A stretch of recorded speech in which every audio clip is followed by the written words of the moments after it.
അച്ഛൻ്റെ കൂടെ നടക്കുക, മരക്കച്ചവടമായിട്ട് നടക്കുക എന്ന് പറഞ്ഞാൽ ചെറുപ്പം മുതലേ ഞാൻ അച്ഛൻ്റെ കൂടെ പല സ്ഥലങ്ങളിലും പോകാറുണ്ട്. മിക്കവാറും അച്ഛന് പല ഈ വലിയ പറമ്പുകളിലോ മറ്റൊക്കെ വെട്ടി ഇട്ടിരിക്കുന്ന മരങ്ങൾ അളക്കാൻ പോകുമ്പോഴൊക്കെ കുറിക്കാനും മറ്റൊക്കെ സഹായിക്കാനാണ് പോകാറ്. 10ാം ക്ലാസ് കഴിഞ്ഞ കാലഘട്ടത്തിൽ ഞാനൊരിക്കൽ വാണിയമ്പാറ അടുത്തൊരു സ്ഥലത്ത് അച്ഛൻ കുറേ മരങ്ങൾ വാങ്ങിയത്, ഒരു എസ്റ്റേറ്റിൽ നിന്ന് വാങ്ങിയത് അളക്കാൻ അച്ഛൻ്റെ കൂടെ പോവുകയുണ്ടായി. അതൊരു മറക്കാൻ പറ്റാത്തൊരു അനുഭവമായിട്ടാണ് എനിക്കെപ്പോഴും തോന്നാറുള്ളത്. കാരണം അന്ന് ഞാൻ അച്ഛനും കൂടി രാവിലെ ഈ വാണിയമ്പാറ ഫോറസ്റ്റ് ചെക്ക് പോസ്റ്റ് പണ്ട് ഉണ്ടായിരുന്നു, കുതിരാൻ കഴിഞ്ഞിട്ട്. അത് കഴിഞ്ഞ് റൈറ്റിലേക്ക് പോയിട്ട് കുറച്ച് നടന്നു പോയിട്ടുള്ള ഒരു എസ്റ്റേറ്റിൽ നിന്നാണ് മരം വാങ്ങിയിരുന്നത്. അപ്പോൾ രാവിലെ ഞാനും അച്ഛനും കൂടി ആ സ്ഥലത്ത് ചെന്നു, മരങ്ങളൊക്കെ അളന്നു. അളക്കലൊക്കെ കഴിഞ്ഞപ്പോൾ ഏതാണ്ട് ഉച്ച കഴിഞ്ഞു. കുറച്ച് 2 ലോഡിലധികം മരം ഉണ്ടായിരുന്നു. ഉച്ച കഴിഞ്ഞിരുന്നു. അതിനുശേഷം കണക്കൊക്കെ സെറ്റിൽ ചെയ്തു. നോക്കുമ്പോൾ കുറച്ച് പൈസ കൂടി അയാൾക്ക് കൊടുക്കാനുണ്ട്. അപ്പോൾ ഞങ്ങളുടെ കയ്യിൽ പൈസ ഞാൻ മുമ്പ് അഡ്വാൻസ് കൊടുത്തിട്ടുണ്ടായിരുന്നു. അപ്പോൾ ആ കാലഘട്ടത്തിലാണ് ഈ ലോഡിംഗ് തൊഴിലാളികൾ എന്ന് പറഞ്ഞിട്ട് യൂണിയനുകളൊക്കെ രംഗത്ത് വരുന്ന കാലഘട്ടം. അതായത് 69-70 കാലഘട്ടത്തിൽ. അന്നാണ് ഞാൻ SLC കഴിഞ്ഞ ആ സമയത്താണ്. അപ്പോൾ യൂണിയൻകാര് വന്നിട്ടാണ് തടി കയറ്റുക എന്ന് പറഞ്ഞവര്. അപ്പൊ അവർക്ക് വേണ്ടി വെയിറ്റ് ചെയ്തു. അപ്പോഴേക്കും അവർ വന്നു, ഉച്ചയ്ക്ക് വന്നു, ഉച്ചയോടുകൂടി അവർ വന്നു. അപ്പൊ അവരായിട്ട് ഈ ലോഡ് കയറ്റുന്ന കാര്യത്തിൽ അവർ വലിയ സംഖ്യ ആവശ്യപ്പെടുകയും അവരായിട്ട് ഒരുപാട് തർക്കങ്ങളുണ്ടായി. കുറെ നീണ്ടുപോയി. അവസാനം 4 മണിയോട് കൂടിയൊക്കെയാണ് സെറ്റിലായിട്ട് മരം കയറ്റാൻ തുടങ്ങിയത്. അപ്പോൾ കുറച്ച് കഴിഞ്ഞപ്പോൾ അച്ഛൻ പറഞ്ഞു, നമ്മൾ കൊണ്ടുപോകുന്ന പണം തികയില്ല. അപ്പൊ ഇനിയിപ്പോൾ എന്താ വെച്ചാൽ വീട്ടിൽ പൈസ ഇരിക്കുന്നുണ്ട്, എന്താ മാർഗം? ഉടമസ്ഥന് പണം കൊടുക്കണം, യൂണിയൻകാർക്ക് പണം കൊടുക്കണം. വണ്ടി 2 ലാറി വന്ന് കിടപ്പുണ്ട്, കയറ്റി തുടങ്ങി. അപ്പൊ ഞാൻ പറഞ്ഞു, ഞാൻ പോയിട്ട് വീട്ടിൽ പോയി പൈസ എടുത്തിട്ട് വരാം, പണം കൊണ്ടുവരാം എന്നും പറഞ്ഞു. അപ്പൊ അച്ഛൻ പറഞ്ഞു ഞാൻ പോവാം. അപ്പൊ അത് ശരിയാവില്ല, ഞാൻ തന്നെ പോവാന്ന് പറഞ്ഞിട്ട്. അപ്പൊ ബസ്സൊക്കെ കുറവാണ് അന്ന് പാലക്കാട് തൃശ്ശൂർ റൂട്ടില്, വണ്ടികൾ കുറവാണ്. എന്നാലും വേഗം വന്ന് വീട്ടിൽ വന്നു പണം 25,000 രൂപ ഉണ്ടായിരുന്നു. അതെടുത്ത് ഇവിടുന്ന് പോകുമ്പോ നേരം വൈകി, സന്ധ്യയൊക്കെ കഴിഞ്ഞു, 7 മണിക്ക് കഴിഞ്ഞിട്ടുണ്ട് ഇവിടുന്ന് വീട്ടിൽ നിന്ന് പോകുമ്പോ തന്നെ.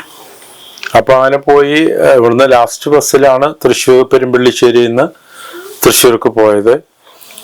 തൃശ്ശൂർ ചെന്നിട്ട് നോക്കുമ്പോ സമയം വൈകി. അപ്പൊ അവിടെ ആസ്പത്രി ജംഗ്ഷൻ, പാലക്കാടേക്ക് ഉള്ള വണ്ടികൾ പുറപ്പെടുന്ന ആ സ്ഥലത്ത് എത്തി. അവിടെ പെട്ടിക്കടക്കാര് ചായ വിൽക്കുന്നവരോട് ചോദിച്ചപ്പോ ബസ്സൊക്കെ പോയി. അപ്പൊ ഒരു 9:30 ആയിട്ടുണ്ട്. ഇനി ആ റൂട്ടിൽ ബസ്സില്ല, പ്രൈവറ്റ് ബസ്സൊന്നും ഇല്ല. പിന്നെ ഇന്നത്തെ പോലെ ട്രാൻസ്പോർട്ട് സർവീസ് ഒന്നും ഇല്ല, വളരെ ചുരുക്കമുണ്ടോന്ന് എനിക്ക് അത്ര അറിഞ്ഞുകൂടാ. അപ്പൊ അവര് തന്നെ പറഞ്ഞു ഇവിടെ ചില ടെമ്പോകൾ ഇവിടുന്ന് പോവാനായിട്ട് വരും പാലക്കാടേക്ക്, അല്ല ഏതെങ്കിലും വണ്ടി കിട്ടും, കുട്ടി ഇവിടെ നിന്നോളൂ എന്നല്ല. അപ്പൊ ഞാൻ അവിടെ നിന്ന് ഒരു ചായ കുടിച്ച് നിൽക്കുമ്പോഴേക്ക് ഒരു 10 മണി ആവാറായിട്ടുണ്ട്. 9:30 കഴിഞ്ഞ ശേഷം ഒരു ടെമ്പോക്കാരൻ വന്നു. അപ്പൊ ഈ ചായപ്പിടിയക്കാരൻ തന്നെ അവരോട് പറഞ്ഞു, ഈ കുട്ടിയെ വാണിയമ്പാറയ്ക്ക് പോകാനുള്ളതാണ്, ഒന്ന് കൊണ്ടുപോകാൻ വെച്ചപ്പോൾ അയാൾ പോരാ. അപ്പൊ അയാൾ പറഞ്ഞു, ഞാൻ ചുവന്നവണ്ണം വരേ ഉള്ളൂ, വേണേ എന്റെ കൂടെ പോന്നോട്ടെ എന്ന് പറഞ്ഞു. എന്നിട്ട് ഞാൻ പോയി ഞങ്ങൾ പോകുമ്പോൾ വൈക്ക് ഞാൻ അയാളോട് ചോദിച്ചപ്പോൾ അയാൾ പറഞ്ഞു 9:30 വരെ ഒക്കെ, 9 മണി 9:30 വരെയൊക്കെ ഓട്ടം പോകും. അത് കഴിഞ്ഞാൽ ഒരു 9:30 കൂടി തിരിച്ചു വീട്ടിൽ പോകും. അങ്ങനെയാണ് പതിവ്. അപ്പൊ അങ്ങനെയുള്ള ഒരു ഓട്ടത്തില് തിരിച്ചു പോകുമ്പോഴാണ് ഞാൻ കൊടുത്തത്. അപ്പൊ അയാൾ പറഞ്ഞു, ചുവന്ന മണ്ണില് ഞാൻ ഇറക്കി തരും, അവിടുന്ന് എനിക്ക് വേറെ വഴിക്കാണ് പോണ്ടതെന്ന് പറഞ്ഞു. എന്നിട്ട് പോയി. അപ്പോ ഞാൻ കാര്യമായിട്ട് അപ്പോഴൊന്നും ഒരു ഭയം തോന്നിയില്ല വാസ്തവത്തില്. അപ്പോ അവിടെ ഇറങ്ങി ചുവന്ന മണ്ണില് ആ റോഡിന് ക്രോസ് ചെയ്തിട്ട് വാട്ടർ ലൈൻ പോകുന്ന ഒരു പാലം നമുക്കിപ്പോഴും കാണാം അവിടെ. അതെ, അവിടെ വന്നപ്പോ അയാളെ അവിടെ വണ്ടി നിർത്തി, മോനെ കുട്ടി പൊക്കോ, എനിക്ക് എങ്ങോട്ടാ പോണ്ടേന്നും പറഞ്ഞ് ആള് താഴേക്ക് ഇറങ്ങിപ്പോയി. അപ്പൊ ഇന്നത്തെ അറിവാന്നുണ്ടെങ്കിൽ അയാളോട് എന്തെങ്കിലും കുറച്ച് പൈസ കൊടുക്കാമെന്നോ എന്തെങ്കിലും പറഞ്ഞ് അയാളെ കൊണ്ടുപോകായിരുന്നു.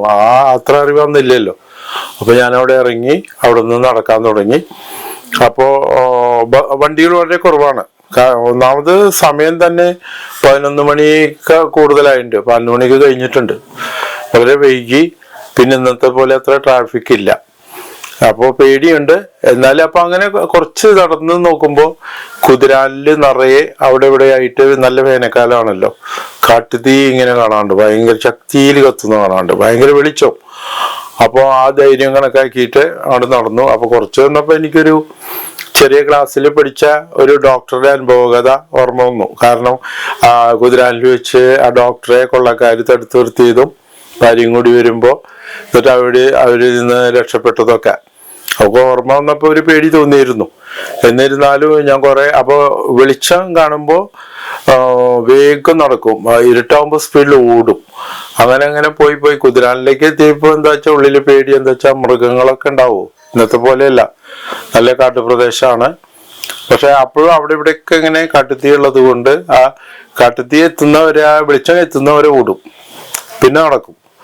അങ്ങനെ ഒരു കണക്കിന് ഓടി വല്ലാണ്ട് അവശനായി. രാത്രി ഒരു 12 മണിയൊക്കെ കഴിഞ്ഞു, 12:30 ആയിട്ടുണ്ടാവും. അപ്പോഴാണ് അച്ഛൻ്റെ അടുത്തേക്ക് എത്തുന്നത്. അപ്പൊ അവിടെ ചെന്നപ്പോ അച്ഛനിനി, അന്ന് ഫോണൊന്നുമില്ല ഇന്നത്തെ പോലെ, അച്ഛന് എന്താ പറയേണ്ടതെന്നില്ല, അത്രയധികം ഭയന്ന് വിറച്ചിരിക്കായിരുന്നു.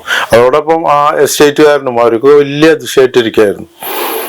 അങ്ങനെ ഒരു അനുഭവം ഉണ്ടായിട്ടുണ്ട്. എന്നിട്ട് പിന്നെ മാത്രമല്ല, അന്ന് ആലോചിക്കണം, എത്ര വർഷം മുമ്പ്, അന്ന് 25,000 രൂപ കയ്യിൽ വെച്ച് അതിന്റെ ഒരു ഇത്രയും സംഖ്യ കയ്യിലുണ്ട് എന്നുള്ള ഒരു ഓർമ്മ പോലും ഒന്നും ഉണ്ടായിട്ടില്ല.